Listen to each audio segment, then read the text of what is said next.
Bon, eh bien, bonjour à toutes et à tous, et au nouveau. Donc, vous connaissez le titre de la conférence. Je ne sais pas si vous êtes là, c'est que vous la connaissez. Donc, de la colonisation à la décolonisation, à l'immigration-invasion, responsabilité et conséquences. Alors, il y a longtemps que je voulais faire une conférence sur ce sujet. Bon, j'en avais déjà fait qui touchait un petit peu au sujet. Et j'ai eu, ces derniers mois, un certain nombre de contacts avec des milieux musulmans. Qui, alors, certains très sympathiques, comprenant très bien quelle était notre position, et d'autres un petit peu revendicateurs sur le thème, et la colonisation, ça a été affreux, patati, patatè. Et disons que cette conférence vise un petit peu à recadrer le problème de la colonisation et des conséquences que cela a eues. Donc c'est dans cette perspective que je veux recadrer ce problème. Et je vais commencer par cette étude très intéressante de Olivier Dard, dans son étude sur les droites radicales et l'empire colonial au XXe siècle. C'est paru aux Presses universitaires de France en 2012. Il rappelait, je cite, que les deux principaux théoriciens du nationalisme français, à l'époque, Maurice Barrès et Charles Maurras, ont consacré, surtout le premier, peu de textes à la question coloniale. Donc franchement, visiblement, à l'époque, pour les milieux nationalistes, question coloniale, ce n'était pas leur préoccupation. Quant à Maurras, dans son livre Qui est l'étranger, il dressait un réquisitoire contre la politique extérieure de la Troisième République. Je cite, « Les expéditions coloniales doivent être comprises comme des dérivatifs acceptés par notre gouvernement en vue d'entreprises profitables à des amis. » Vous voyez, la motivation du début de la colonisation par la Troisième République. Et en fait, c'était le début du colonialisme mercantile. La réflexion de Maurras, avant même la fondation de l'Action française, dressait un tableau lapidaire de l'entreprise coloniale dans la Gazette de France du 15 janvier 1900. Je cite. Nos colonies sont des déserts peuplés de fonctionnaires, gardés par des soldats, où s'agit de ci, de là, quelques bonnes volontés, énergiquement desservis par l'administration. Donc Maurras dénonçait ainsi l'opposition de la Troisième République judéo-maçonnique à l'entreprise civilisatrice de notre empire colonial par nos missionnaires et une partie de l'armée. De même, la position de Maurras sur la question de l'assimilation était sage et prémonitoire. Évoquant Madagascar, l'Indochine, l'Algérie ou le Maroc, Maurras s'interrogeait. Est-ce que l'assimilation est seulement concevable? Est-il sage de vouloir substituer d'en fond en comble notre civilisation à des états sociaux aussi déterminés que ceux de l'Extrême-Orient ou de l'Afrique du Nord? On peut y introduire certaines institutions ou coutumes occidentales ou superposer au fond des sentiments et des idées certaines nouveautés d'utilité indiscutable, d'usage immédiat.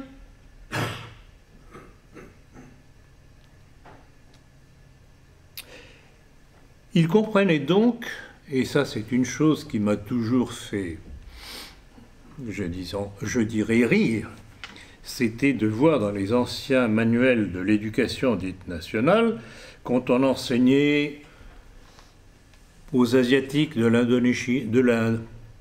l'Indochine française, aux peuples d'Afrique du Nord, aux Noirs d'Afrique, nos ancêtres les Gaulois.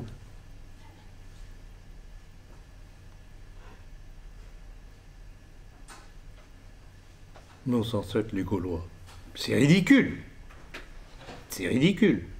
Ces gens avaient un passé qui n'était pas le nôtre. Ils s'y raccrochaient pour différentes raisons, qui auraient pu être tout autre que ce que c'est devenu aujourd'hui. Mais ils ne descendaient pas des Gaulois. Et pourquoi cette référence toujours aux Gaulois? Ce ne sont pas les Gaulois. Dieu sait si j'ai déjà insisté là-dessus. Ce ne sont pas les Gaulois qui ont fondé la France. Donc vous voyez, l'enseignement républicain, non seulement est fausse dans les origines attribuées à la France, mais est fausse par rapport à cette filiation gauloise, par rapport à des peuples qui n'ont pas cette filiation. Mais en fait, c'est l'égalitarisme démocratique qui apparaît là-dedans. Tout le monde pareil, mêmes ancêtres, mais même là-dessus, la République a changé, puisque maintenant, ces peuples n'ont plus comme origine les Gaulois, mais c'est nous qui allons devoir avoir leur origine, si on continue comme ça.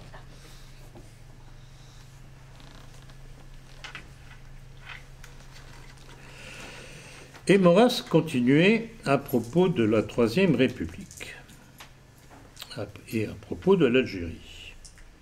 Qu'est-ce que l'Algérie?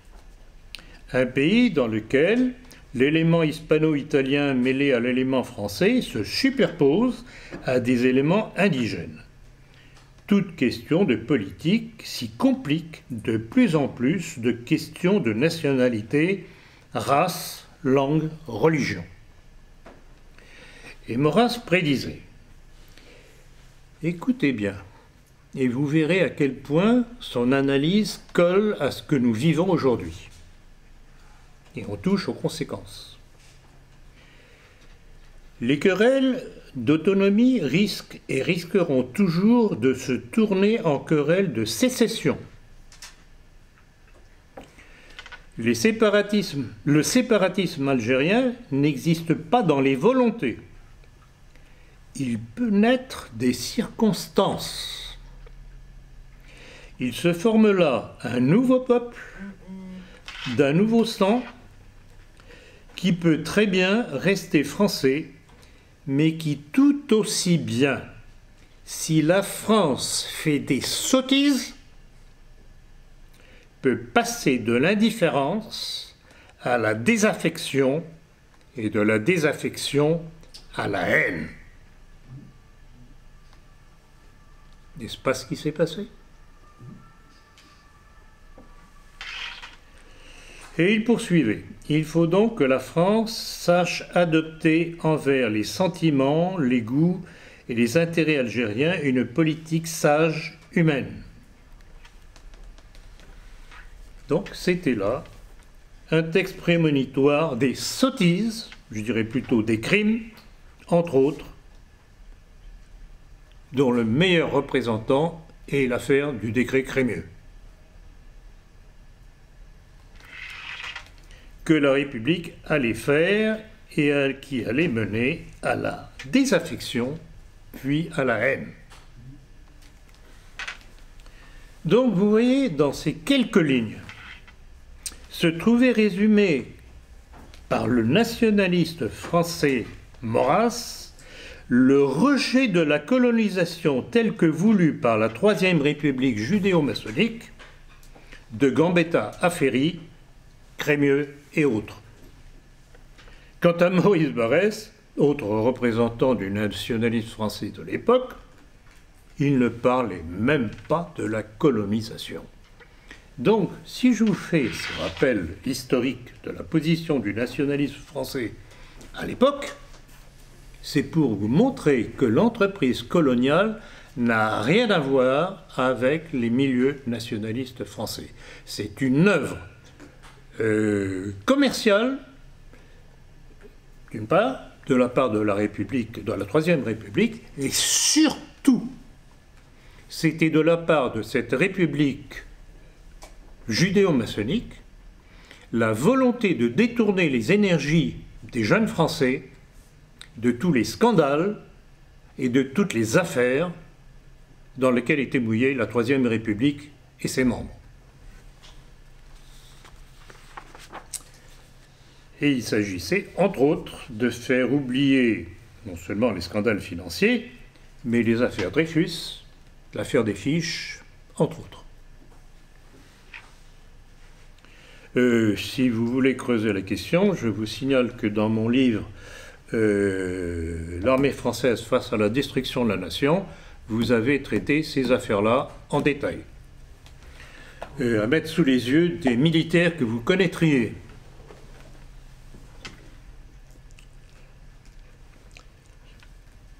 Je vais revenir sur cette mise en garde de Maurras, citée plus haut, au vu du drame qui allait se nouer en Algérie.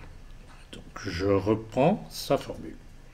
Il se forme là un nouveau peuple, d'un nouveau sang, qui peut très bien rester français, mais qui tout aussi bien, si la France fait des sottises, peut passer de l'indifférence à la désaffection, de la désaffection à la haine.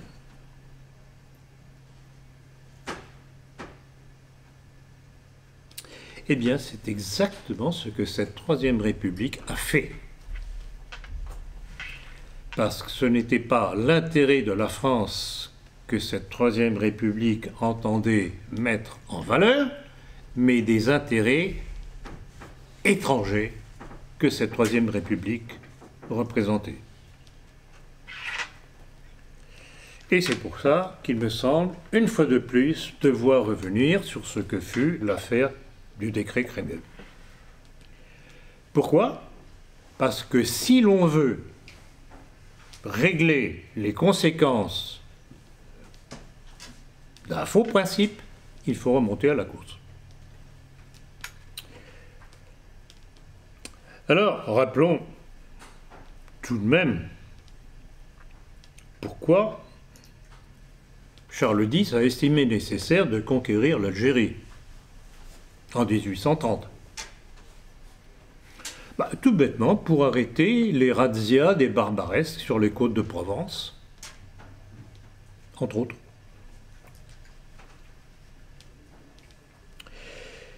Et à partir de là, on ne peut que constater que les masses musulmanes servirent fidèlement dans l'armée française et que les choses se passaient bien.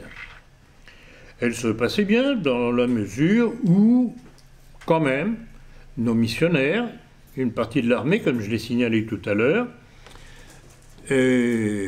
s'ingéniaient à convertir ces masses musulmanes. Et le grand tournant se fit, là encore du fait de la nature intrinsèque de la Troisième République judéo-maçonnique, c'est que fatalement, cet enseignement du christianisme en Afrique, enfin en Afrique du Nord, ne pouvait pas convenir à cette République judéo-maçonnique. Et que cette République allait tout faire pour empêcher que cet enseignement se fasse. Or, c'était possible, puisque à l'époque, tous ces pays d'Afrique du Nord qui avaient été sous la coupe de l'Empire ottoman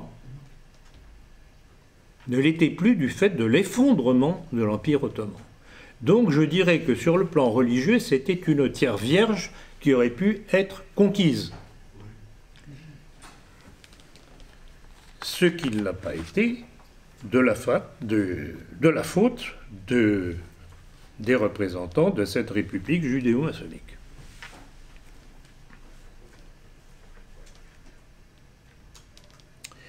Et cette volonté des Jules Ferry et Émile Combes et de tous deux hauts dignitaires maçons du Grand Orient d'empêcher le recrutement d'instituteurs catholiques en Algérie devait conduire, comme le faisait remarquer justement François Brignot, à tout mettre en œuvre, je cite, pour qu'officiellement face à l'islam, la religion de la France tutélaire ne soit pas le catholicisme, mais la libre pensée maçonnique.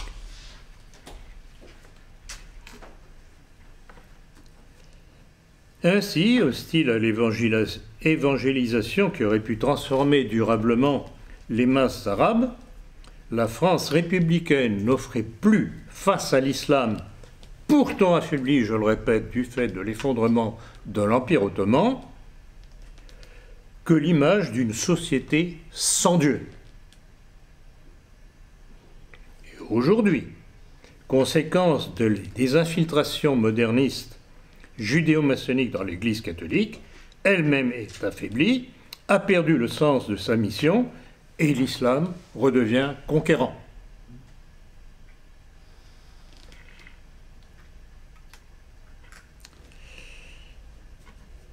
Et je vais revenir donc à l'affaire du décret Crémieux.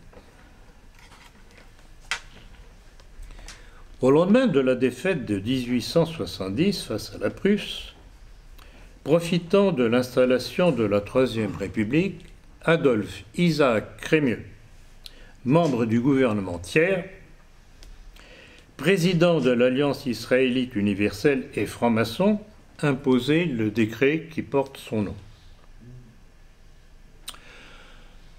Et alors que de nombreux musulmans s'étaient battus pour la France contre la Prusse, cette Troisième République maçonnique et juive qui s'installait les en remerciait en donnant en bloc la nationalité française aux seuls juifs d'Algérie, mais pas aux musulmans, qui venaient de se battre pour nous. Mettez-vous dans la peau des musulmans de l'époque face à cette insulte, à ce crachat à la figure. Et rappelez-vous ce que disait Maurras, que l'on risquait de passer, en gros, de la déception à la haine. Voilà, tel a été le déclenchement de cette affaire. C'était donc une insulte à ceux qui, jusque-là, nous avaient été fidèles. Alors, la réaction ne se fit pas attendre, je le rappelle encore une fois. Sous l'insulte, le Bachaga Simokrani soulevait la Kabylie et le Cheikh Haddad prêchait la guerre sainte.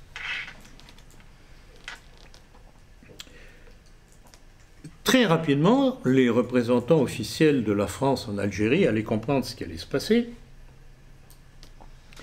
Et le commissaire civil extraordinaire d'alors, Alexis Lambert, pourtant homme de gauche, adressait un télégramme au ministre de l'Intérieur du gouvernement Thiers, rappelant le rôle du décret Crémieux dans l'éclosion des graves troubles. Il disait ceci: « La France a voulu les élever, les Israélites, au rang de citoyens français en bloc, sans se rendre compte qu'elle, la naturalisation, nous enlevait l'affection et l'estime des musulmans qui, seuls, entre les indigènes, ont versé pour nous leur sang. » On ne peut pas être plus clair. Il avait parfaitement cerné le problème et les conséquences qui allaient en découler, car pendant que les musulmans se battaient pour nous contre la Prusse, l'élément juif en Algérie trafiquait avec les Prussiens. Lisez Édouard Drummond, La France juive. C'est fondamental. Vous avez tout dedans.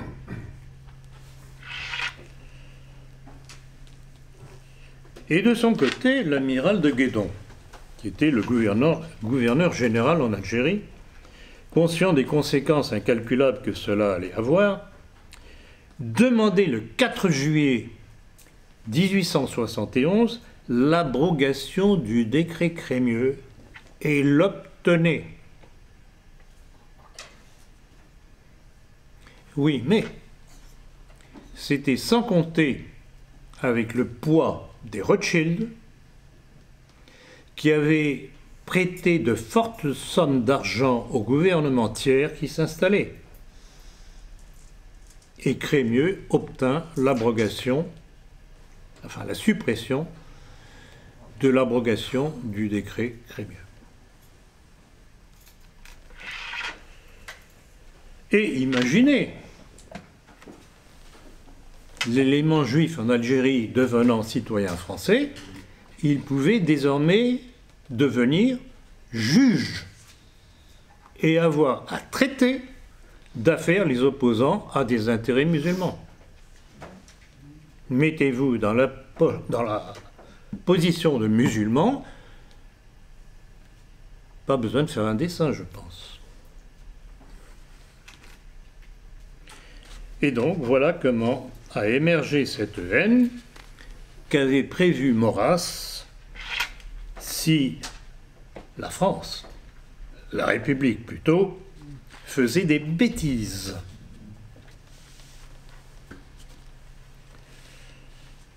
On peut en effet imaginer le mépris et la haine que ce parti pris pro-israélite allait engendrer dans les masses arabo-musulmanes contre la France, qui allait les livrer à leurs usuriers. La France républicaine, déjà, celle des lobbies, privilégiait les intérêts israélites aux dépens des intérêts de la France et de ses liens avec le monde arabe. Pire encore, le lobby juif avait eu peur et l'insurrection du Bachaga Simokrani fut matée dans le sang. Comme le rappelait Édouard Drummond dans son livre « La France juive », je cite, « Les musulmans qui se rendaient sur la foi de la parole d'officiers français qui avaient les engagements signés des généraux allemands Bonvalet et Augereau furent exécutés sans que nos officiers osassent protester contre ces infamies qui détruisaient à tout jamais le renom de loyauté de notre armée. »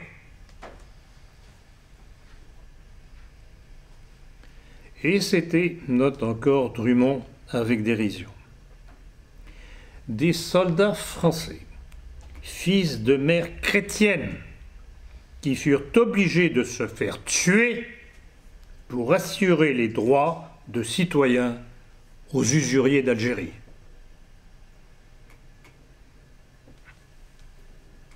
Vous voyez les conséquences en chaîne qui découlent de tout ça.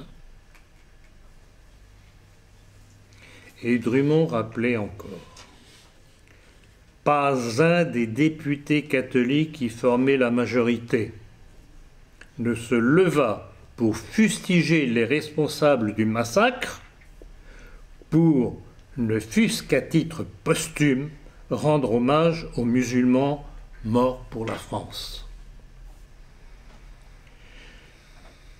Vous connaissez mal les conservateurs, concluait Maurras méprisant. Ils sont habiles avant tout. Ils n'osent déplaire à Rothschild, proclamer la vérité. Et ça n'a pas changé depuis. C'était déjà la droite des affaires, celle dont le portefeuille est à droite. Moi, je l'ai à gauche.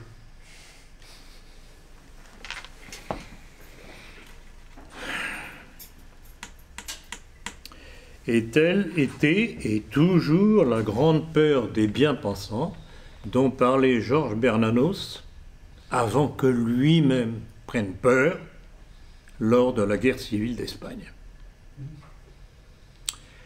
Vous trouverez cela dans son livre « Les grands cimetières sous la lune ».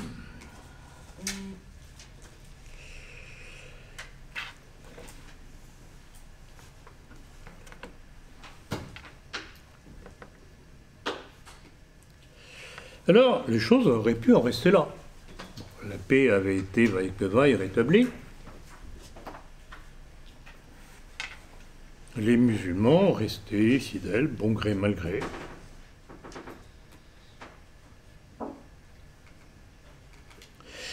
Et il faut rappeler tout de même un fait historique qui pèse de tout son poids sur ce que nous vivons aujourd'hui.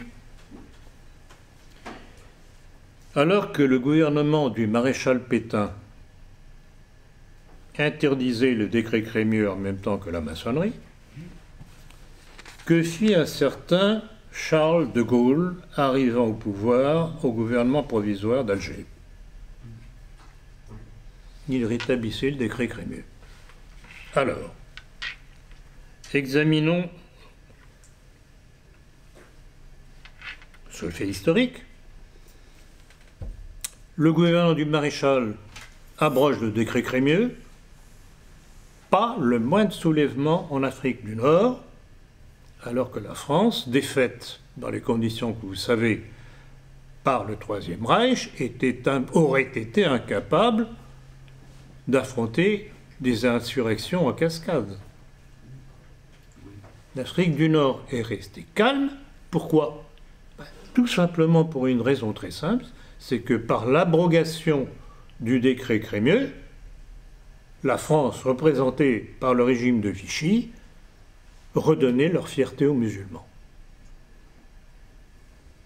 Rapport de cause à effet. Et rapport de cause à effet en sens contraire, dès le rétablissement du décret Crémieux par De Gaulle et le gouvernement provisoire d'Alger, que se passe-t-il? Première révolte, l'insurrection de Sétif. Et on est reparti. Début de ce qui allait devenir la guerre d'Algérie et sa perte. Donc vous comprenez pourquoi j'ai tenu, avec cette conférence, à rappeler ce qu'a été la colonisation, ce qu'elle aurait pu être et n'a pas été.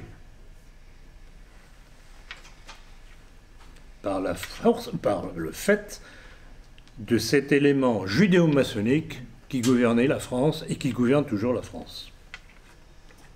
Et à laquelle De Gaulle a obéi.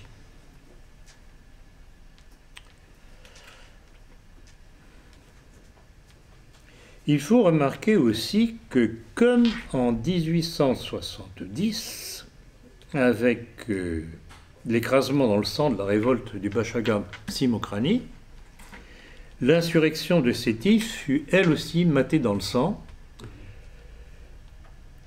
par le ministre de l'air de De Gaulle, le communiste Charles Tillon.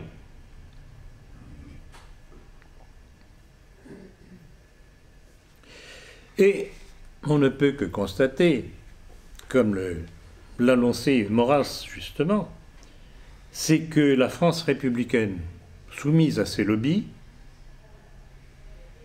ne se comportait plus comme une puissance civilisatrice, amie et protectrice des masses musulmanes,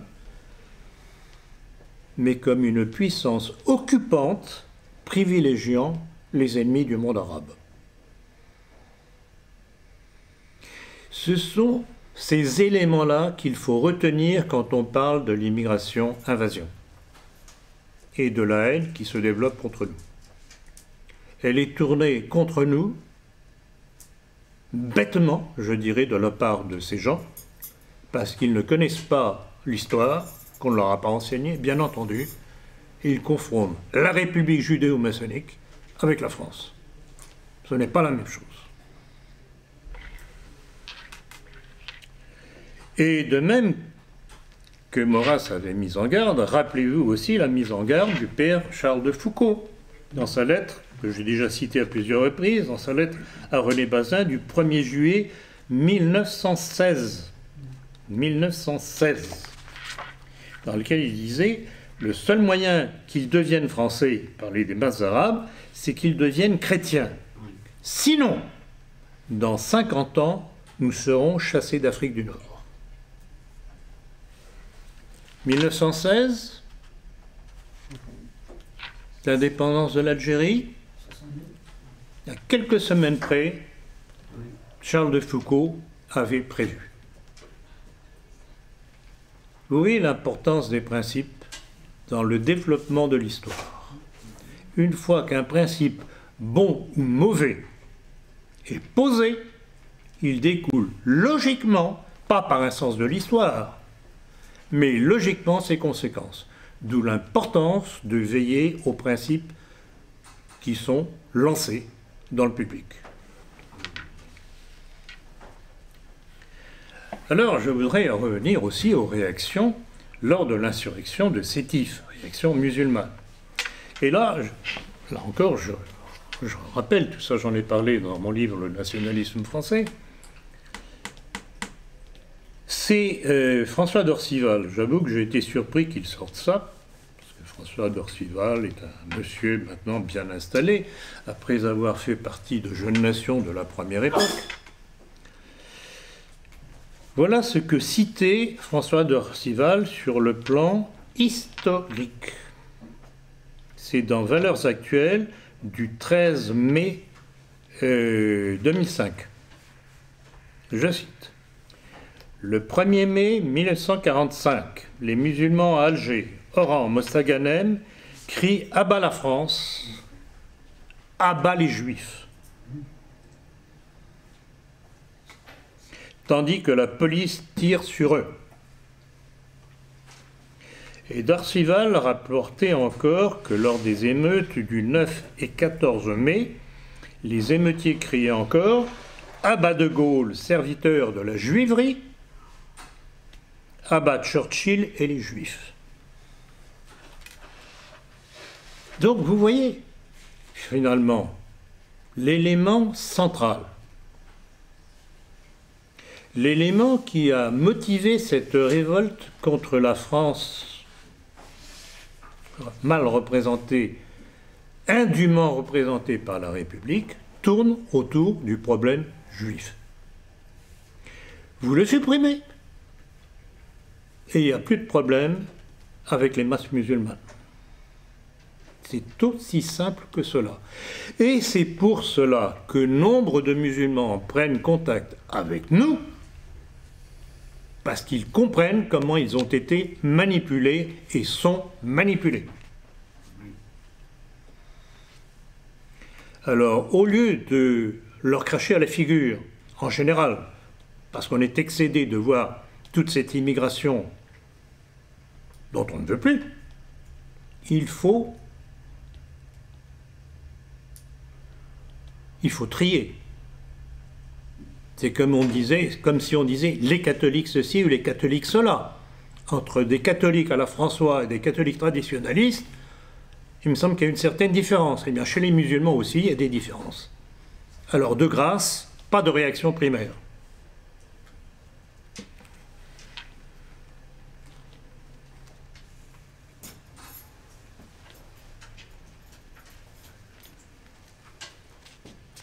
Je voudrais faire remarquer aussi une chose, c'est que de même que en 1870, la répression contre la révolte du Bachagas-Imokrani a été féroce, sanglante, de même celle faite par les communistes sous les ordres de De Gaulle, après le rétablissement du décret Crémieux, a été tout aussi féroce. Et on se demande pourquoi. C'est comme s'ils avaient voulu justement créer un fleuve de sang entre nos deux communautés pour les dresser l'une contre l'autre. Et c'est toujours la politique constante du monde juif. C'est dresser les communautés arabo-musulmanes contre l'Europe chrétienne et notamment la France chrétienne. Ils feront faire leur guerre par les autres.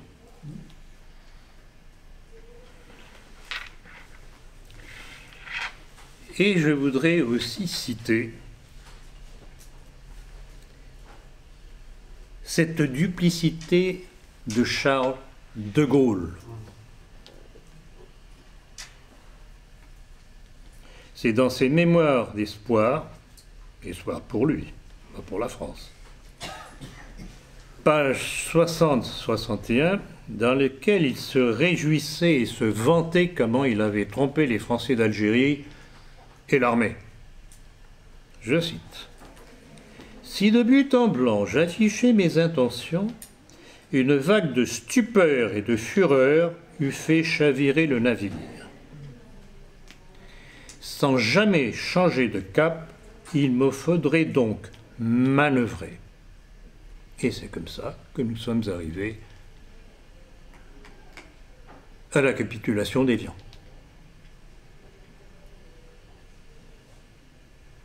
Avec cette armée, qui, à part la réaction de l'Algérie française avec l'OS, s'est laissée manœuvrer sans oser toucher au premier responsable de ce crime,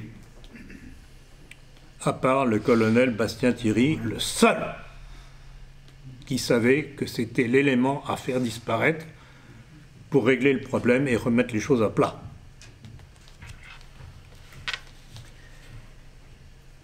Et encore pour vous faire toucher du doigt l'ignominie de ces gens, les gaullistes. Le télégramme secret du 16 mai 1962, numéro 125, tiré IGAA du ministère de l'Intérieur.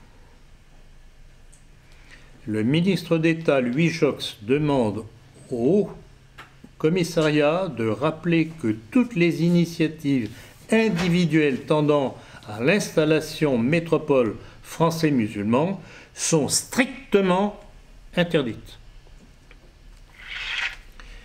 Et devant le peu de résultats de cette missive scandaleuse, Louis Joxe, qui était le responsable du ministère de l'Intérieur, enjoignait le 15 juin 1962, je cite, « Vous voudrez bien rechercher tant dans l'armée que dans l'administration les promoteurs et les complices de ces entreprises de rapatriement et de faire prendre des sanctions appropriées. Les supplétifs débarqués en métropole seront renvoyés en Algérie. Je n'ignore pas que ce renvoi peut être interprété comme un refus d'assurer l'avenir de ceux qui sont restés fidèles. Il conviendra donc d'éviter de donner la moindre publicité à cette mesure. » Est-ce que vous mesurez l'ignominie de ces gens? Et même un Alain Rollat, du journal, tout de même, gauchiste, Le Monde.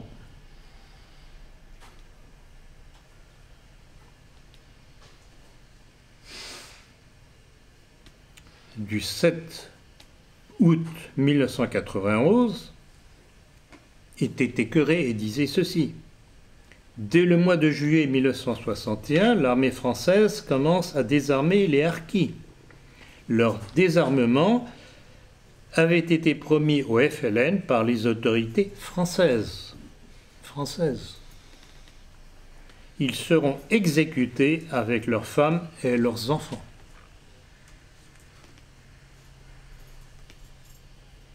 Et ce massacre, par la seule volonté de De Gaulle, varie selon les sources de 30 000 à 150 000. Je cite encore. Les harkis et leurs familles ont été victimes d'atrocités en tout genre. C'est toujours Alain Rollat qui le dit, homme de gauche, dans ce journal de gauche, Le Monde. Même eux étaient écœurés. Les harkis et leurs familles ont été victimes d'atrocités en tout genre avant même la proclamation de l'indépendance, sans que les autorités françaises interviennent. C'est pas une trahison, ça?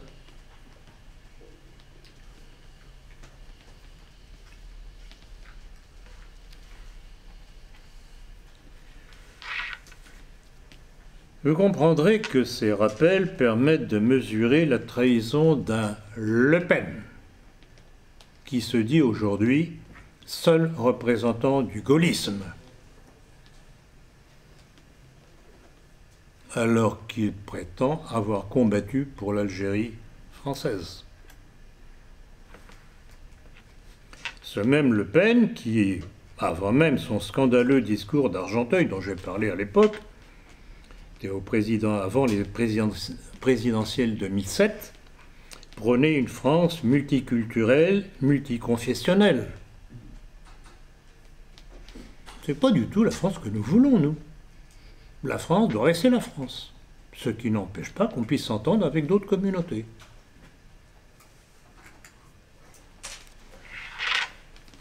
Donc, tout ce que la France subit aujourd'hui découle des conséquences de la trahison gaulliste aux heures du mondialisme et de celle d'Alain Le Pen. Et cela sans oublier la niaiserie ou la complicité des milieux dits nationaux. J'ai rappelé aussi, vous trouverez ça dans mon livre « Le nationalisme français », vous devriez connaître ces éléments par cœur pour pouvoir argumenter autour de vous. Qui a voté pour De Gaulle au référendum de 1958? Des milieux de droite,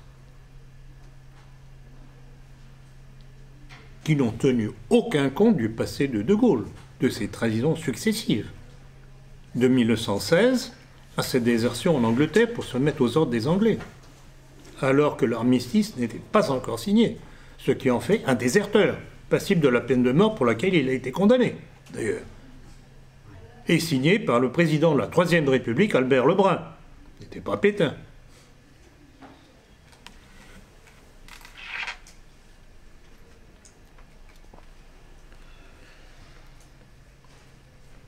Et voilà pourquoi, vous savez,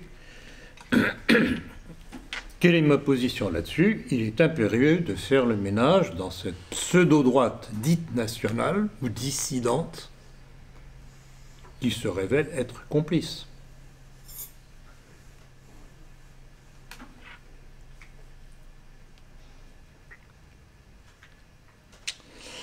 Le marxisme et le monde démo-plutocratique cosmopolite, ayant réussi grâce à De Gaulle à rompre les liens d'amitié et de fidélité du monde arabe avec la France,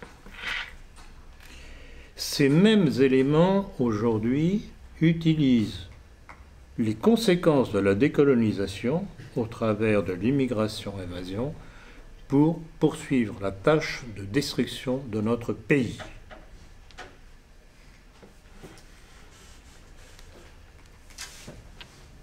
Et rappelez-vous ce que nous a sorti celui qui nous tient lieu de président de la République aujourd'hui, Emmanuel Macron, qui, il y a quelques semaines encore, a fait l'apologie de Maurice Audin, militant communiste, porteur de valises.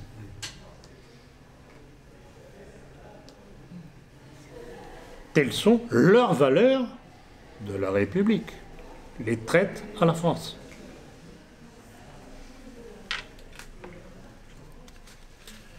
Et rappelez-vous aussi, pas plus tôt arrivé au pouvoir, ce cher Emmanuel Macron, comment il crachait sur l'œuvre civilisatrice de la France dans son empire colonial. Car tout de même, s'il n'y avait pas eu les médecins, les missionnaires et l'armée française, les querelles intestines tribales qui existaient, les maladies endémiques qui existaient, n'auraient pas été supprimées. Et vous comprenez comment, non seulement les Français, mais surtout, puisqu'ils sont les premiers concernés, les masses musulmanes croient que la France est leur ennemi. Ils n'ont pas tout à fait tort. Mais simplement, il faut savoir ce que l'on met sous le nom ou la dénomination de France. Que l'on parle de la même chose.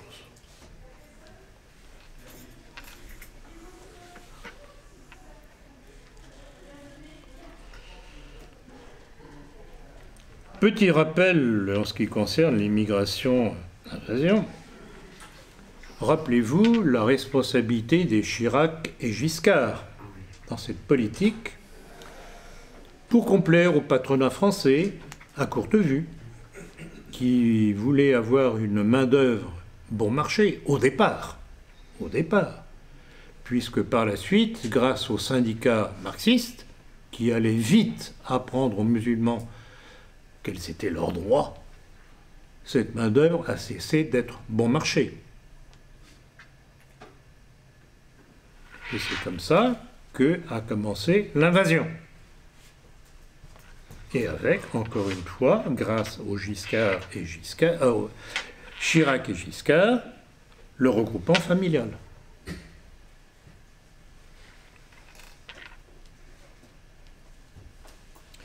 Et puis, vous savez, quand on examine l'histoire de certains événements, on se rend compte qu'on va d'étape en étape. Et ce n'est pas le hasard. Il y a une volonté derrière. Et je voudrais rappeler une chose que j'ai déjà citée, en tout cas dans mon livre « Le nationalisme français », ce qui avait été décrété au convent du Grand Orient de 1993 par son grand maître Gilbert Abergel, qui avait rappelé, je cite, « Déjà en 1987, lors de la mise en chantier de cette réforme, c'est-à-dire la loi sur la nationalité, notre obédience par son grand maître d'alors, Jean-Robert Ragache, avait réaffirmé dans le journal Le Monde son attachement aux conceptions républicaines de la nationalité qui excluait tout recours à un quelconque droit du sang pour fonder la nationalité française. » Cela, je l'ai cité aussi dans mon livre « La maçonnerie ». Vous voyez, ce sont des textes comme ça que vous devez avoir en main quand vous discutez autour de vous. Quand les gens vous disent « mais non, c'est pas possible, je vous crois pas ». Et paf, vous leur envoyez ça donc comme un pavé dans la figure. En disant « écoutez, vous pouvez contrôler, je n'invente rien ». Mais si vous n'avez pas ces éléments en main, eh bien, ils resteront sur l'impression que vous ne savez pas quoi leur répondre. C'est aussi simple que ça. Et ça, je le répète à ceux qui me disent « Ah oui, mais on n'y arrive pas, les gens ne veulent pas me croire. » Ben, s'ils ne savent pas comment travailler pour convaincre les gens, ce n'est pas étonnant.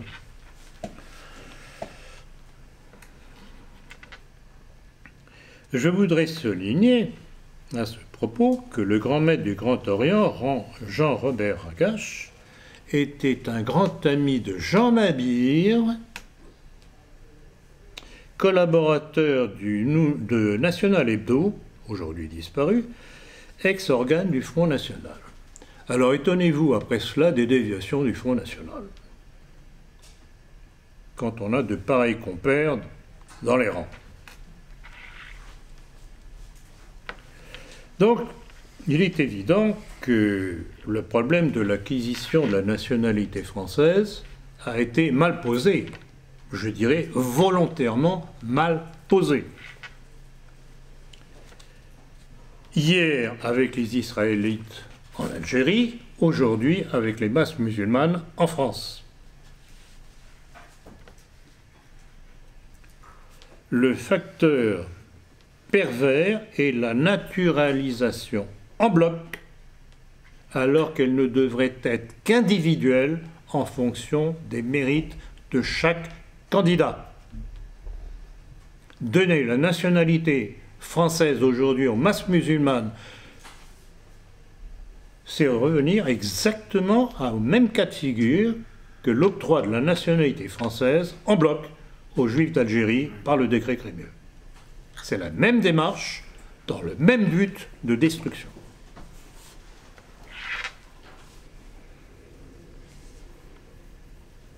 Il nous faut donc revenir sur le droit du sol pour réimposer le droit du sang. Et j'ai vu avec plaisir, je ne sais pas s'il aura le courage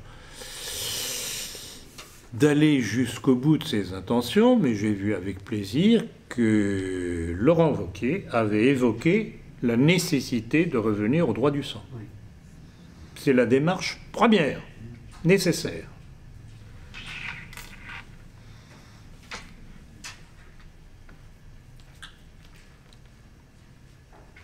Or, c'est à partir de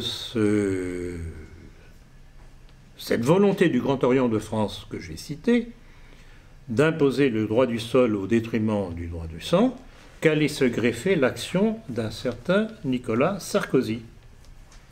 Et c'était la porte ouverte justement à cette assimilation en bloc. Or, tout de même, il faut observer, on essaie de nous faire pleurer sur le sort de ces malheureux qui fuient leur pays parce qu'ils ne trouvent pas de quoi survivre et qui sont obligés de venir dans cet affreux pays colonialiste qu'était la France pour survivre. Il n'y en a pas un dans les médias, y compris dans la presse de nos milieux, qui rappelle la genèse de cette situation, la décolonisation gaulliste. C'est ça qui a ruiné l'Afrique et nous en subissons les conséquences.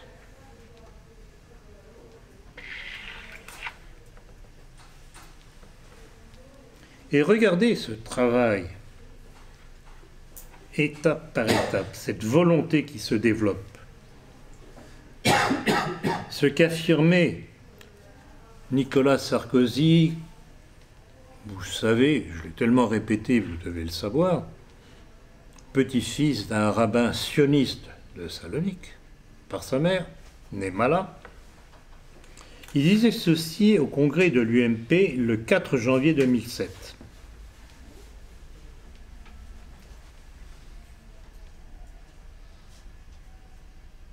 Ce qu'il ne fait pas pour Israël. Voilà ce qu'il disait. Je crois au mélange, au métissage, à la rencontre des cultures, une France d'après, une France où l'expression français de souche aura disparu. Quant à Éric Besson, qui était son chargé pour les problèmes d'immigration, il disait ceci. L'étranger arrivant en France avec un visa de long séjour n'aura plus à demander une carte de séjour. Il lui suffira d'effectuer auprès de l'Office français de l'immigration et de l'intégration les formalités de visite médicale. Ah, parce que vous croyez que l'immigrant aujourd'hui passe la visite médicale? Et du contrat d'accueil et d'intégration. Et Besson de préciser, la nouvelle mesure concernera près de 100 000 étrangers par an. Officiels, sans compter les autres.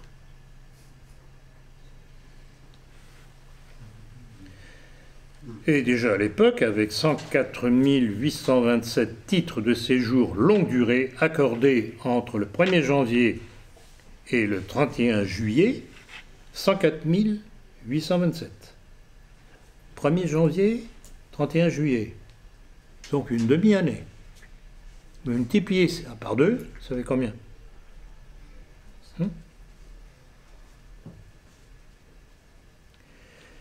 Avec l'augmentation de 22% d'autorisation de séjour à titre d'asile politique, en plus, la France était déjà du temps de Nicolas Sarkozy le pays européen qui accueillait le plus d'immigrés. Et la volonté de modifier la composition ethnique de la France ressortait de cette haute déclaration de Nicolas Sarkozy le 17 décembre 2008 à l'École polytechnique. Je cite.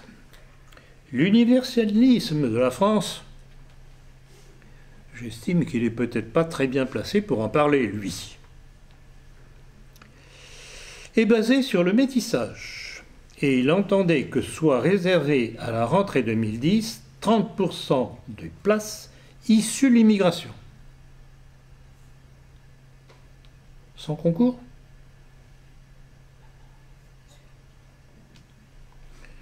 Le métissage n'est pas un choix, c'est une obligation. Ah bon? Et en Israël?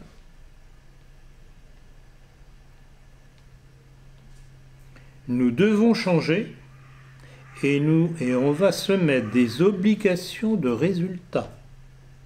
Si ce volontarisme républicain ne fonctionne pas, il faudrait que la République passe alors à des méthodes plus contraignantes encore.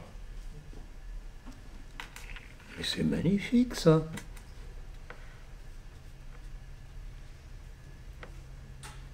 Car ce volontarisme républicain ne fait que révéler, mettre en lumière la dictature des lobbies qui sont derrière les institutions de la République. Et rappelez-vous la réflexion que je fais souvent quand je parle de ce genre de choses, et dire qu'il y a des imbéciles qui ont fait une révolution, soi-disant, pour être libres.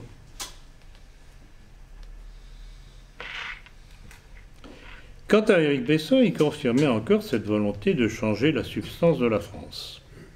La France n'est ni un peuple, ni une langue, ni un territoire, ni une religion. C'est un conglomérat de peuples qui veulent vivre en France, ensemble. Il n'y a pas de Français de souche, il n'y a qu'une France du métissage.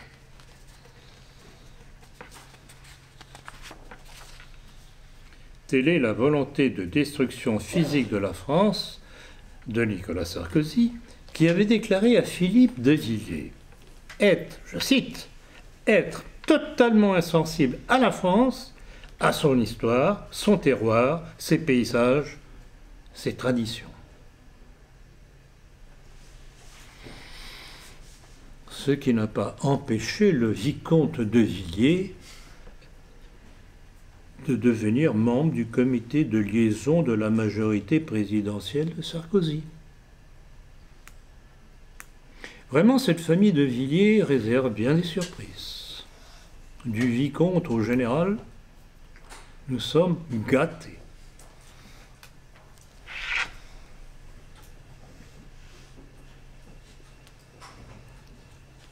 Et logiquement, dans cette démarche du temps de Sarkozy, Éric Besson concluait « Nous devons aller à terme vers le vote des étrangers aux élections locales. » Ben voyons, ils ont raison ces gens-là. Dans la mesure où les Français commencent à comprendre ce qu'on veut leur faire avaler, il faut que ceux qui nous gouvernent se trouvent un nouvel électorat. D'où l'utilité de l'immigration-invasion. Vous voyez comment tout s'enchaîne logiquement, pour simplement être logique et ne pas avoir peur de dire les choses.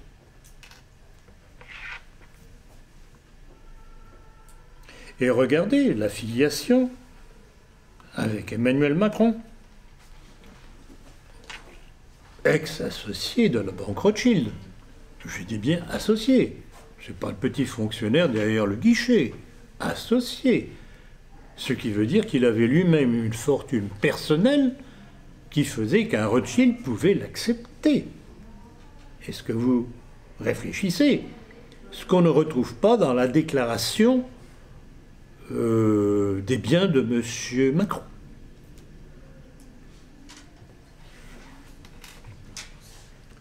Voilà ce qu'il disait lors de la semaine des ambassadeurs du 29 au 31 août 2017. Il n'y a plus de souveraineté populaire, ni en France, ni en Europe. Donc pas de démocratie nationale. Plus d'intérêt collectif de la République, donc de la France en principe. Ça veut dire quoi? Il n'y a plus de nation. Pour ce genre d'individus, il n'y a plus de nation. C'est le mondialisme.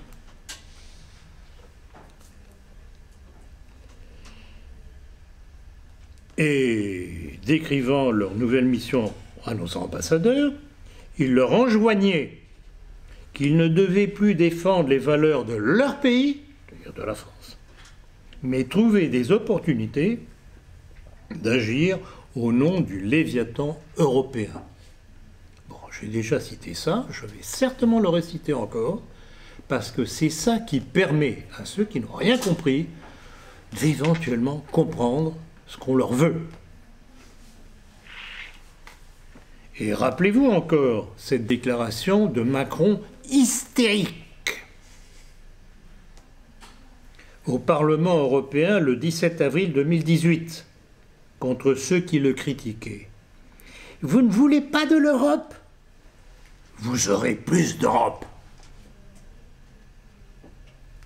Oh, c'est beau la démocratie. Quel bon démocrate.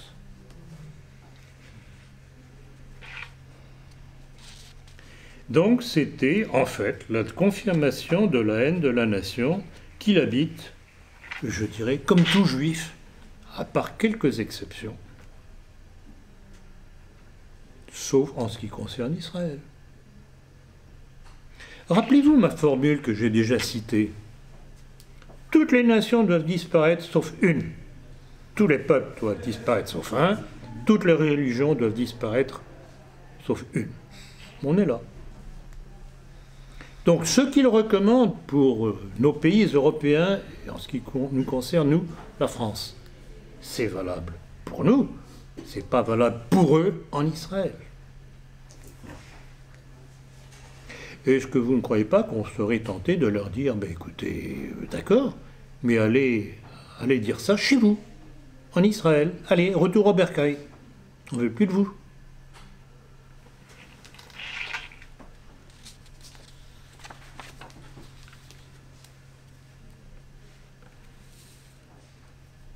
Et confirmation de l'essence même de cette volonté de destruction de la nation française,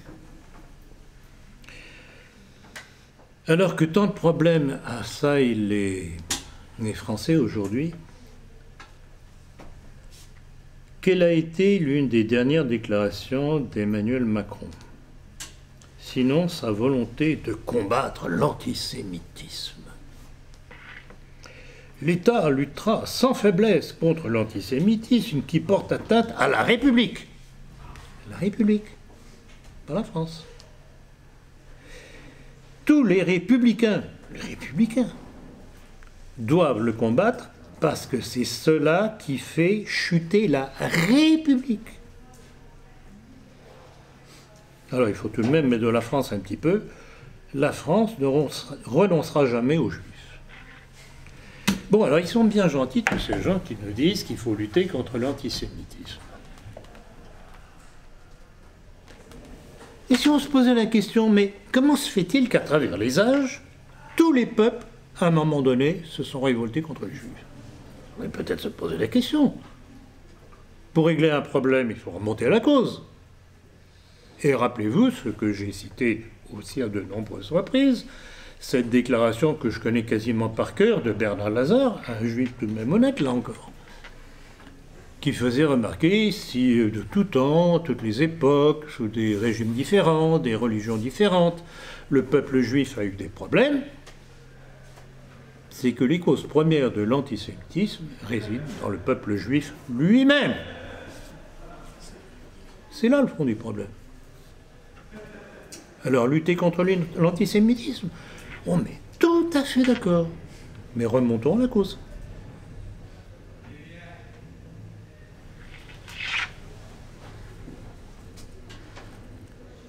Alors,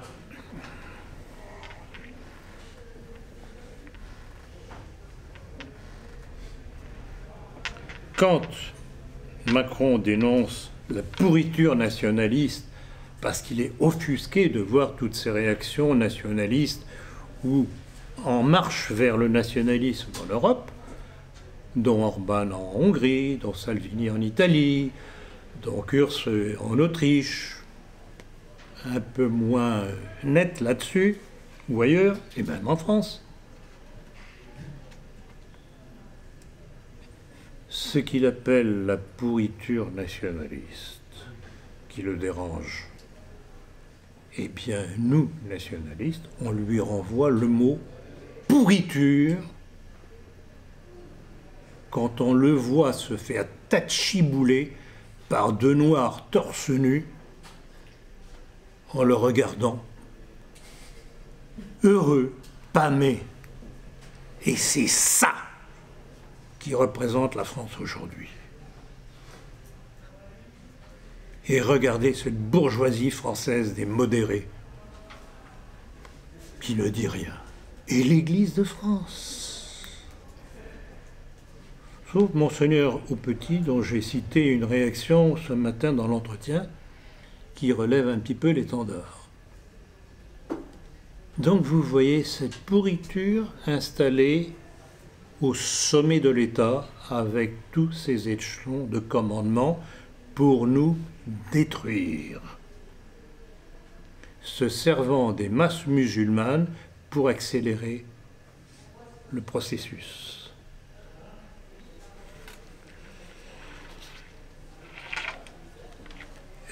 Blandine, pouvez-vous me passer le sac là, en blanc, s'il vous plaît? Je voudrais vous lire un texte qui m'a été envoyé dernièrement d'un musulman. J'avais l'intention de le lire ce matin lors de l'entretien, mais bon, j'ai un petit peu oublié et puis ça ne se présentait pas tout à fait. Vous allez voir, c'est tout de même assez intéressant.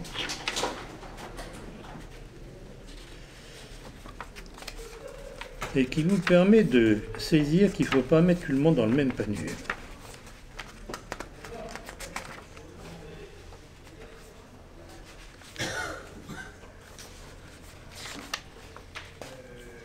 Voilà. Un texte qui m'a été envoyé, je pense que c'est sur Facebook ou sur notre mail, je ne sais pas. Donc c'est un musulman qui parle. Voilà ce qu'il m'envoie. Bonjour Monsieur Planqueur d'Assac, je souhaitais vous écrire ces quelques lignes pour vous dire toute mon admiration et tout mon soutien.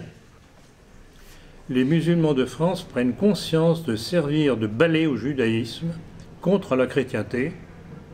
Je vois les chrétiens comme mes frères, la France est leur héritage et je ressens la responsabilité de me joindre à eux dans la défense de la conservation de cet héritage que j'aime. La France n'a pas à changer pour convenir à tous. Elle est déjà bien tolérante et généreuse. Je passe, il y en a un peu plus long, je raccourcis. Nous devons, dans ce but, nous rapprocher de personnes comme vous. Je travaille pour ma part dans la lutte contre le blanchiment des fonds, etc., etc., etc. Je vous souhaite bon courage, vous êtes vaillant et forcez le respect. Merci. Bon, donc voilà, réaction d'un musulman qui, comme tant d'autres, a découvert mes analyses et qui, bien que je dise clairement, comme vous avez pu l'entendre tout à l'heure, je ne suis pas pour le métissage, je ne suis pas pour le mélange des races. Chacun chez soi. Mais on peut s'entendre entre nous. Ça, c'est la position nationaliste. Donc, vous voyez l'importance de ce genre de texte, et j'en ai marre de ces milieux dits de droit, la dissidence, les nationaux, qui ne voient que le danger de l'islam sans voir la main cachée qui est derrière. Supprimez la main cachée qui est derrière, vous supprimerez immédiatement mathématiquement les conséquences de l'immigration, parce qu'il n'y aura personne de nos hommes politiques qui pourront encore nous les imposer.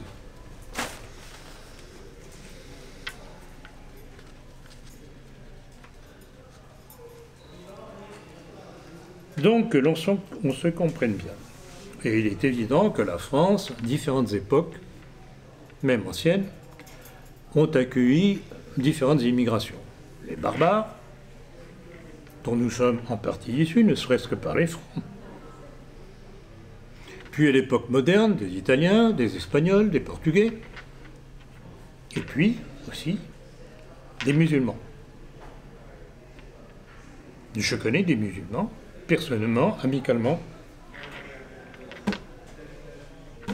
Quand vous les entendez, on dirait des Français, des vrais Français. Ce qu'on n'entend pas de la part de certains Français qui crachent sur leur pays. Donc, c'est ça que je voulais cerner dans cette conférence. Il ne faut pas tout mélanger. La responsabilité de la colonisation incombe à la Troisième République judéo-maçonnique avec toutes les conséquences que nous subissons aujourd'hui. Les choses sont telles qu'elles sont aujourd'hui. il faut tirer les leçons de ce qui s'est passé, des causes qui ont amené à cette situation. Nous devons trouver le moyen de nous entendre avec ces communautés, agir politiquement de façon à ce que ceux qui peuvent réellement s'insérer dans la société française restent, les autres, je dirais, à la limite qu'il suffit de couper les pompes aspirantes, qui sont tous les avantages financiers qui ont été créés pour les faire venir encore et toujours. Couper ces pompes, ils iront voir ailleurs si ce n'est pas plus intéressant.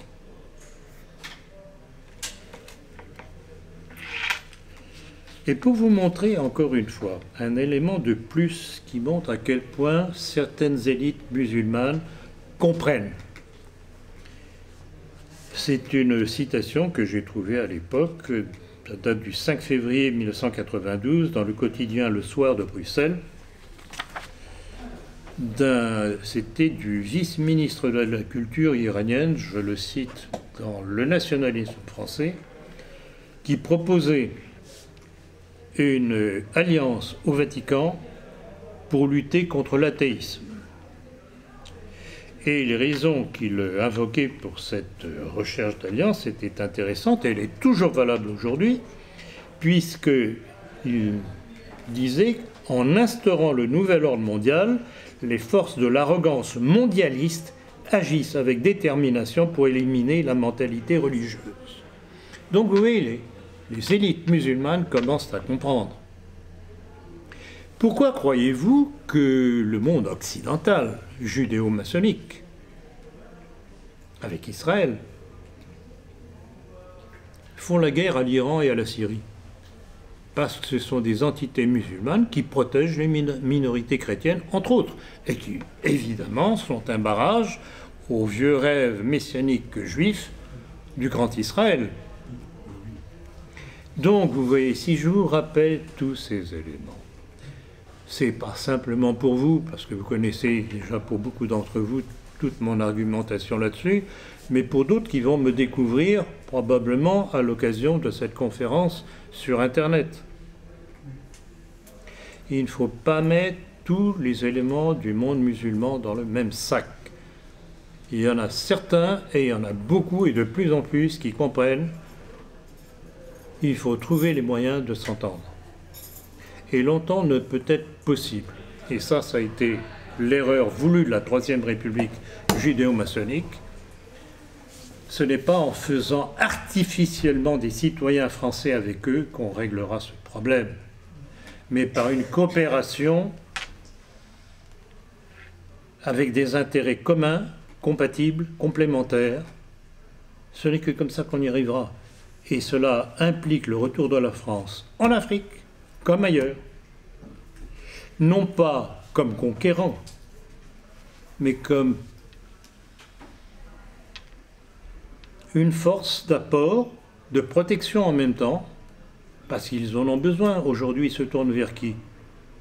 Échaudés par les Anglo-Américains, ils se tournent vers la Russie, ils se tournent vers la Chine, alors qu'ils pourraient se tourner vers la France, si on était au pouvoir. Vous voyez, il y a là toute une géopolitique qu'il faut complètement changer. Et je voudrais rappeler une chose que j'ai déjà dite. Imaginez ce que pourrait devenir la France et ces pays arabo-musulmans si on arrivait à s'entendre à l'occasion d'un retournement complet de notre politique étrangère. On rétablirait une communauté d'intérêt des deux côtés de la Méditerranée. On couperait, et après tout c'est la politique de Poutine, on couperait court aux intérêts israéliens en France et en Europe, et on constituerait une force d'appoint contre le mondialisme. C'est dans cette entente que l'on peut régler ce problème de l'immigration. À titre individuel, comme en masse, je n'ai rien contre l'immigration. Parce qu'ils ne sont pas venus à la nage. Ils sont venus parce que nos hommes politiques les font venir pour nous détruire. Remonter toujours à la cause au lieu de geindre devant cette immigration-invasion. Sachez qui combattre.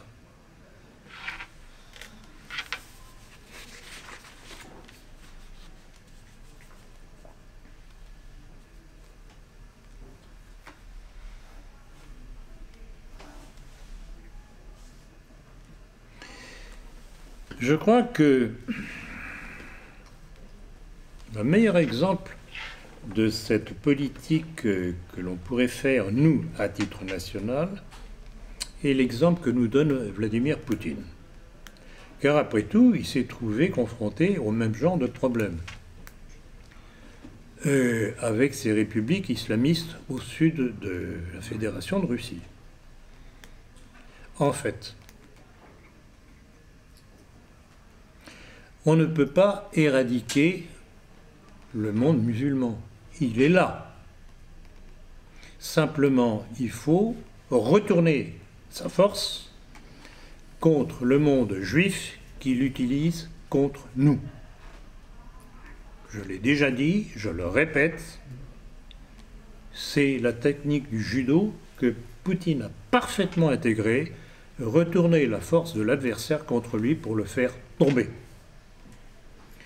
Si on doit un jour survivre en tant que nation en France, c'est par ce genre de politique, en faisant comprendre de plus en plus aux musulmans qui sont tout prêts à le comprendre, pour autant qu'on leur explique que nous ne sommes pas des ennemis héréditaires comme eux, mais que nous avons été lancés par l'un contre l'autre, les uns contre les autres, par un ennemi commun. Le jour où de plus en plus d'élites musulmanes le comprendront, et se retourneront contre cet ennemi commun, eh bien nous aurons gagné. Merci de votre attention.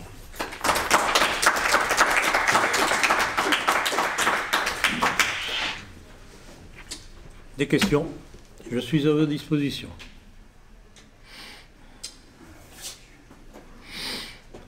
J'ai répondu à tout déjà à l'avance. Oui, je vous en prie. Une question. Oui, et moi à l'école, j'ai appris que l'Algérie, c'était un département français. Oui.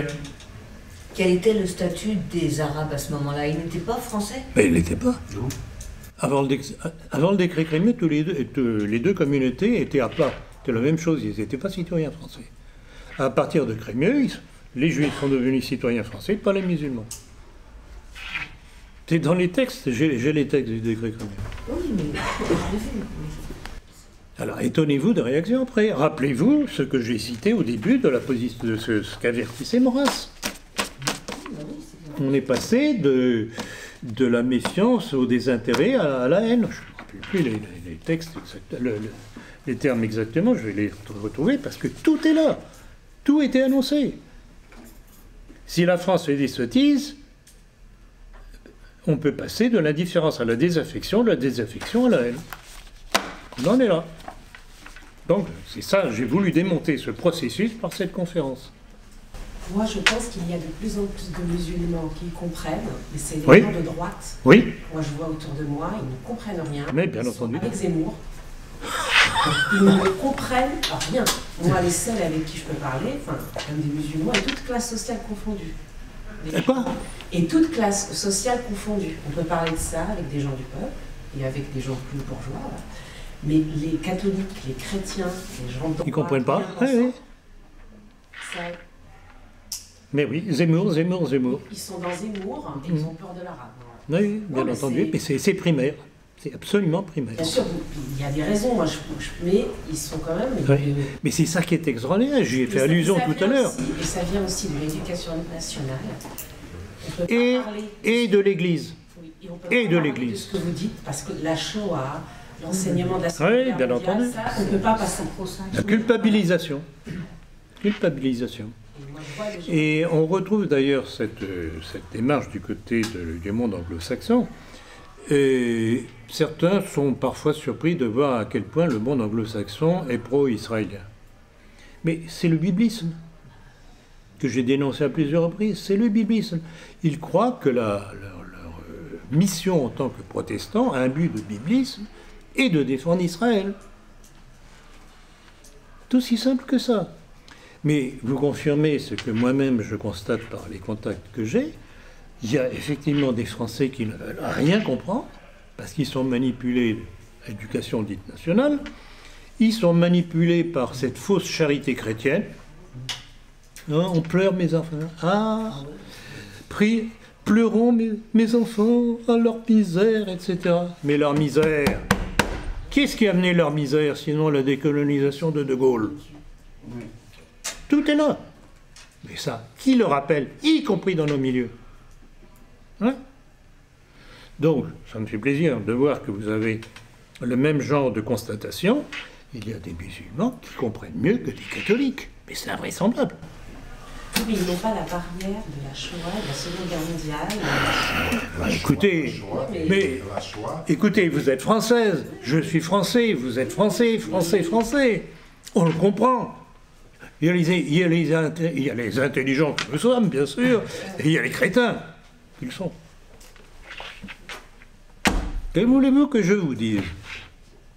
Non, mais ce sera un travail de longue haleine, et justement, je pense que vous qui me suivez, beaucoup d'entre vous qui êtes là aujourd'hui, ou d'autres qui ne sont pas là, mais qui me suivent autrement, soit par les livres, soit sur Internet, etc., vous aurez compris qu'à chaque conférence et à chaque livre, j'essaye de couvrir un élément de l'histoire, de façon à expliquer pan par pan l'histoire de France. Et l'histoire du monde aussi par la même occasion. Ce n'est que comme ça qu'on y arrivera. Qu'ont fait les francs-maçons et les juifs? Ils ont commencé par désinformer les Français. Nous avons à faire la démarche contraire. Mais pour ça, il faut travailler. Au lieu de faire comme un truc que j'ai cité, une question qui m'a été posée aujourd'hui, une déclaration absolument invraisemblable, un groupement qui dit, oui, nous les jeunes blancs, nous allons faire le plus grand pogrom du monde, etc. Je dirais, pauvre con, ou provocateur, parce que combien d'imbéciles vont plonger dans cette ineptie, et ils seront grillés. C'est pas comme ça qu'on travaille. On travaille, rappelez-vous, en donnant les textes de l'ennemi, qui dit lui-même comment il entend nous détruire. Ce n'est que comme ça qu'on peut faire comprendre aux gens de bonne volonté à quelle sauce on veut les manger. C'est pour ça que je vous dis et je vous répète sur tous les tons, ayez en main un certain nombre de livres avec les citations et vous mettez ça devant les yeux de ceux qui vous disent non, c'est pas possible, je ne peux pas y croire. Et si vous n'avez pas ces éléments, ces munitions en main, vous ne pouvez pas leur répondre. Et c'est eux qui gagnent, qui restent confortés dans leur erreur. Plus fort, vous rapprochez-vous. Je confirme ce que la dame a dit par rapport aux musulmans et aux chrétiens. J'arrive moi-même, moi qui suis timide, très en repli seul, j'arrive à créer des dialogues, même avec des gens que je ne connais pas dans ma rue.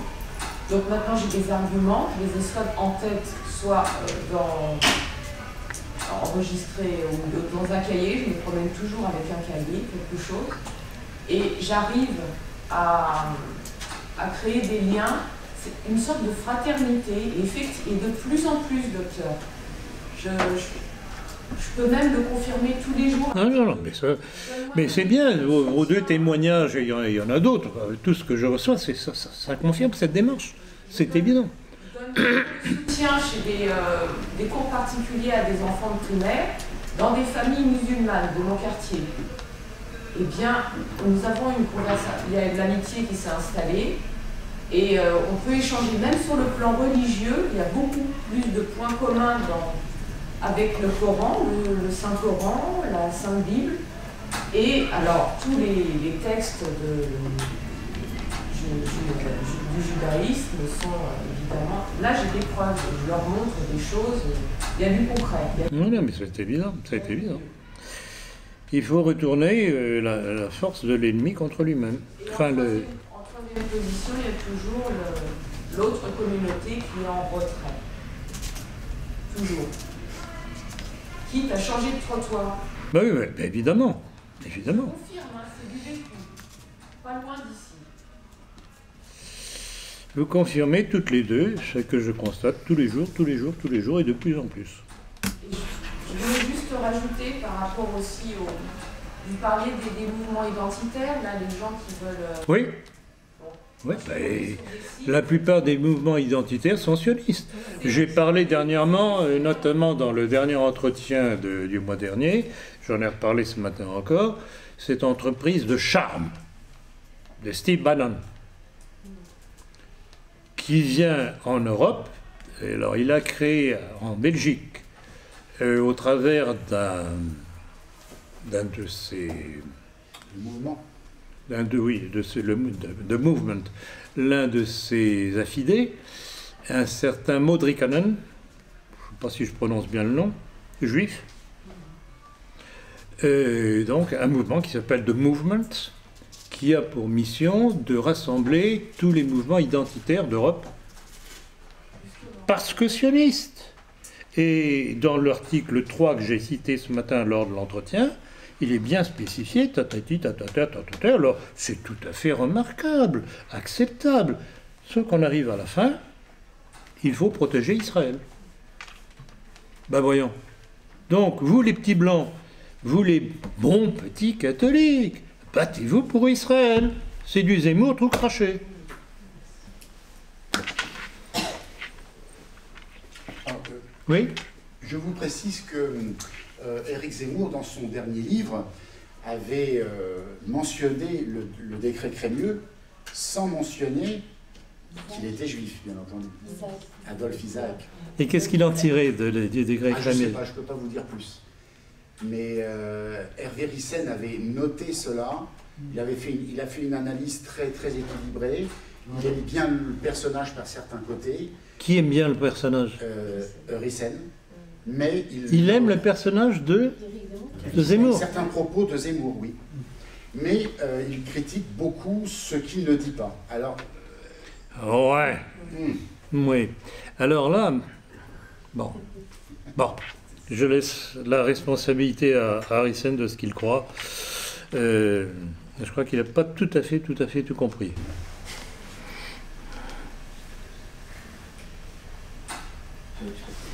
Moi, je voulais revenir à Macron. On a l'impression que l'oligarchie n'en veut plus. C'est l'impression qu'on a. Vous parlez de Macron? Oui, on a l'impression qu'il... Alors là, bon, on en a parlé ce matin lors de l'entretien aussi. Ils n'en veulent plus. Alors, c'est une question un petit peu provocatrice. Est-ce que c'est parce qu'il n'est pas assez sioniste? Il l'est, mais pas assez. Non. Par rapport à l'Iran, par rapport à la Syrie, non. Non, alors là, vous faites bien de toucher à ça. Vous faites bien de toucher à ça. On en a parlé ce matin aussi. Et je voudrais vous rappeler ce que j'ai dit tout à l'heure, l'une des dernières déclarations de Macron. Non, mais je n'ai pas d'explication à ce qui se passe actuellement. Est-ce qu'ils ne veulent pas le pousser à bout pour après mettre un gouvernement 100% sioniste? C'est ce que j'ai dit. Quand Macron vous dit l'État luttera sans faiblesse contre l'antisémitisme qui porte atteinte à la République, etc., c'est pas une opposition à Israël quand même. Je vous rappellerai, on en a parlé aussi ce matin, c'était très étrange l'affaire de l'avion russe qui a été abattu. Alors il y a deux thèses, je vais répéter ce que j'ai dit ce matin lors de l'entretien, il y a deux thèses, l'une qui dit que la défense aérienne syrienne a été trompée par le signal radar. Il a cru lancer ses missiles contre des avions israéliens qui étaient cachés derrière l'Ilyushin. Bon, première thèse. Deuxième thèse, dont Poutine n'a pas fait état, et vous allez comprendre pourquoi. C'est qu'en fait, ce sont les Anglais et les Français qui ont abattu l'avion. Et notamment par la frégate Auvergne. Pourquoi est-ce que Poutine n'en a pas parlé? La seule raison qui me semble valable, c'est que s'il disait « Je sais que c'est vous, les Anglais, les Français, qui avez abattu mon avion », c'était nommer nommément, excusez-moi de la tautologie, 2 pays membres de l'OTAN. Déclaration de guerre.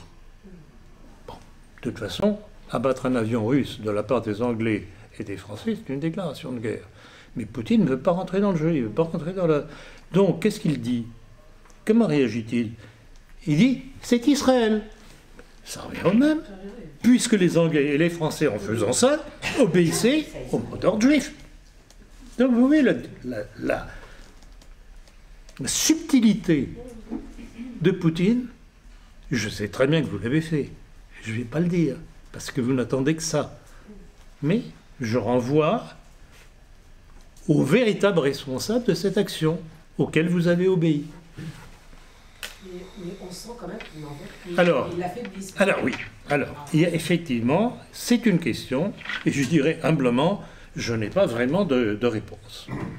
Comment se fait-il que tous ces individus, pas simplement Colomb, mais aussi, par exemple, Patrick Drahi, avec tout BFM TV, l'Express, l'Obs et compagnie, tombent maintenant à bras raccourcis sur ce malheureux Macron. Je ne pense pas que c'est parce qu'ils sont horrifiés de ses mœurs. Je ne pense pas. Alors quoi? La seule explication, elle vaut ce qu'elle vaut, c'est que je me dis que, en fait, tous ces gens, à commencer par des gens comme Colomb, qui sont tout de même des, je ne dirais pas des messieurs respectables, mais des messieurs de vieux routiers de la politique, qui n'ont pas l'habitude de se faire traiter comme des gamins. Alors que fait Macron? Il toise tout le monde, il méprise tout le monde, il tapote la joue comme ça. L'air de dire, bon, je t'aime bien, mais tu es une petite merde. Peut-être au bout d'un certain temps, ces gens en ont marre et disent, mais il commence à nous fatiguer, ce petit coquelet. Rappelez-vous le terme que j'utilise depuis le début, coquelet. Est-ce l'explication? Je n'en sais rien, mais il n'y en a pas d'autre pour l'instant. Je n'en vois pas. Alors, si quelqu'un d'autre, parmi vous ou Internet, qui pourront me signaler, voilà la cause, je suis preneur. Et j'en parlerai la prochaine fois. Vraiment, reconnaissance de Jérusalem comme capitale d'Israël, peut-être? C'est pas suffisant. C'est pas suffisant. Il ne peut pas se permettre de le faire, vu les masses musulmanes qui sont en France. Sinon, vous voyez l'insurrection qu'il y aurait. Il est coincé, c'est ça qui est admirable d'ailleurs, c'est que ceux-là même, à commencer par les Juifs eux-mêmes, qui nous ont imposé cette immigration-invasion, comme l'ont fait Sarkozy, Macron et compagnie, Hollande bien entendu, c'est que ils ont voulu nous détruire, mais par là même, ils ont créé les conditions de leur possible destruction.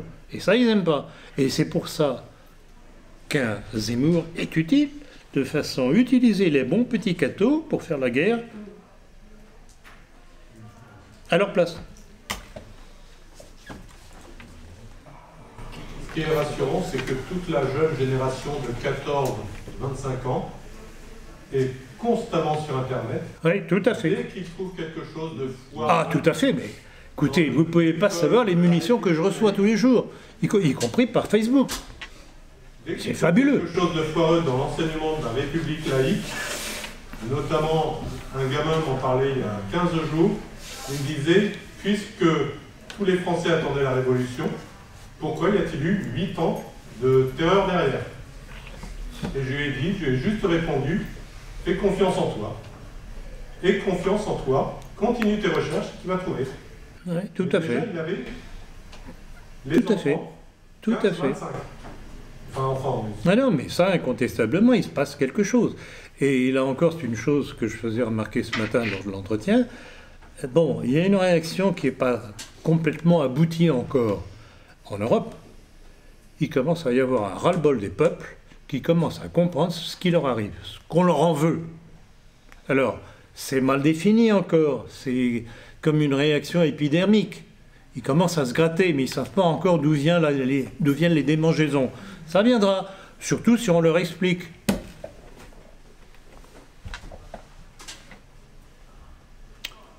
Autre question? Non? Je peux vous citer une petite phrase de Léa Salamé lors d'un interview de Thomas Huchon. C'était sur France Info il y a quelques jours.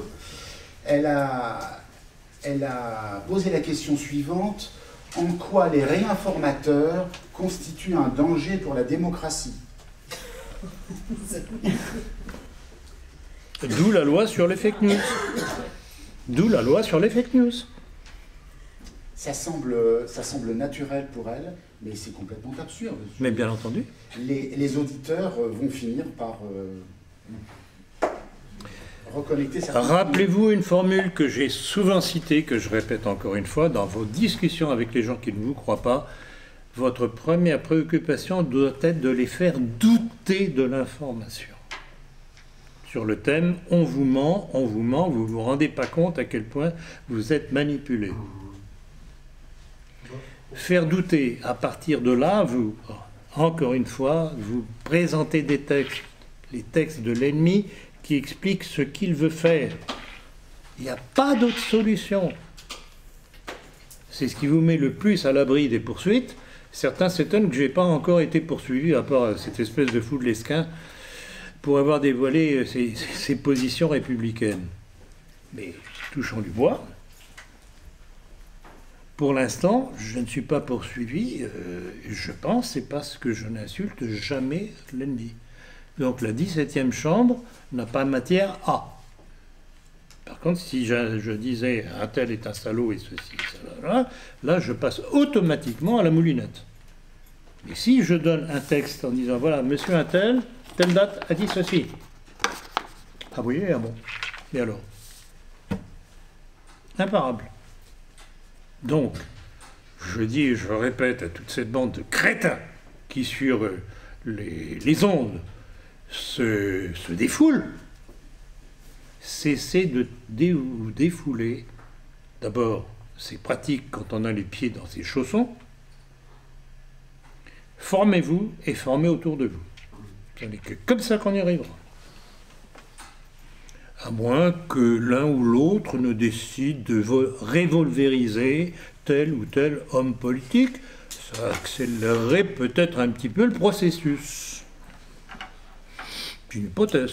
C'est pas moi qui l'ai dit. Hein. Oui. De temps en temps, vous tombez... Comment? De temps en temps, on tombe sur YouTube, on tombe sur des vidéos qui vous critiquent. Je sais que je dérange un petit peu.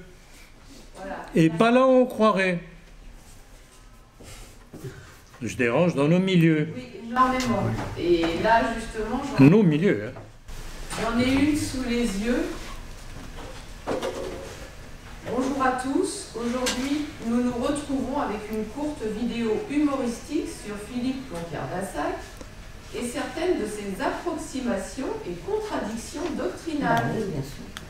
Toutefois, cette critique reste simplement à titre informatif et n'a donc pas comme objectif de dénigrer les travaux qu'il a pu réaliser par le passé. Donc l'ancien Ploncart-Dassac valait quelque chose, celui d'aujourd'hui est à jeter aux orties, c'est ça. Bon, je vais essayer de me réformer si je peux. Les approximations de Ploncart. Oui, c'est ça. Bon, alors, mais très bien. Mais qu'il les cite. Qu'il les cite. On échange. Qu'il les cite. Mais ça, ils sont incapables de le faire. Alors, merci Delphine. Vous êtes venue toute paniquée tout à l'heure me dire, mais voilà ce que j'ai trouvé, etc. C'est épouvantable. Mais je m'en contrefiche. Au contraire, je suis très heureux de ce genre d'attaque parce que ça démontre qu'ils ne peuvent pas répondre autrement que par des mensonges. Si réellement ils ont quelque chose à me reprocher, mais qu'ils fassent un débat. Rappelez-vous le nombre de gens que j'ai mis au défi de débattre avec moi. Ça a commencé avec Lesquin, ça a continué avec Alain Benoît, ensuite il y a eu Bernard Anthony. Bernard Anthony, qui mettait au défi, c'est dans présence, je ne sais plus de quelle date, de toute façon, c'est dans la maçonnerie, dans lequel il disait « Je mets au défi quiconque de démontrer que la maçonnerie est luciférienne. » Ah bon? Allez se faire que Relais, il ne connaît pas. Relayé par Christian Boucher, grand ami de Soral. Rappelons les choses, en passant, en milieu. Ben, c'est ça qu'on me reproche aujourd'hui. C'est que, en tant que, je crois, pas trop mauvais chirurgien que j'étais, je mets le bistouri là où il faut. Et ils n'aiment pas. C'est pas ma faute, c'est la leur. Bon, si vous n'avez pas d'autres questions... Oui, encore une. La der. Est-ce que vous pensez au retour de Nicolas Sarkozy en politique? Et je l'ai évoqué dans le numéro 198, le numéro double de juillet-août. Justement, et je me demande, on n'a pas parlé de ça tout à l'heure, je me demande si tout ce clan judéo-maçonnique de Drahi à Colomb et compagnie ne travaille pas en attaquant Macron pour le retour de Sarkozy. Ça pourrait être une autre piste. Voilà, je voulais l'entendre dire, bravo. C'est une piste possible. Ah oui, il frétille. Il frétille, ça c'est évident. Bon, alors, je rappellerai, avant de dire ce que j'ai à dire, je ne touche pas un sou sur les livres que j'écris. Tout est pour la cause. Donc, quand je vous dis, achetez des livres, faites-en cadeau, c'est pas pour ma poche. Mais de grâce, achetez-les parce que ce sont des munitions.